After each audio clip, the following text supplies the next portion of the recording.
Kasako Media, tunaangazia maisha, tunaandika kesho.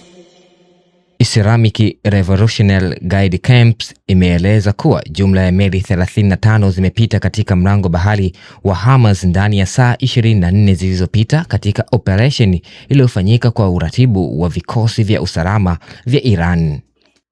Kwa mujibu wa taarifa iliyotolewa na shirika la utangazaji la serikali ya Iran, meli hizo zinajumuisha meli za mafuta, meli za mizigo pamoja na meli nyingine za kibiashara zilizokuwa zikisafiri kupita njia hiyo muhimu ya kimkakati kwa biashara ya nishati duniani. Awali, jeshi la wanamaji la Iran liliripoti siku ya Jumatano kuwa meli 26 zilikuwa zimepita katika mlango bahari wa Hormuz ndani ya kipindi cha saa 24, huku idadi hiyo ikiongezeka hadi meli 35 kwa mujibu wa taarifa ya hivi karibuni. Mlango bahari wa Hormuz unataja kuwa moja ya njia muhimu zaidi duniani kwa usafirishaji wa mafuta na bidhaa nyingine za kimataifa, ukihusisha sehemu kubwa ya biashara ya nishati kupita katika eneo hilo.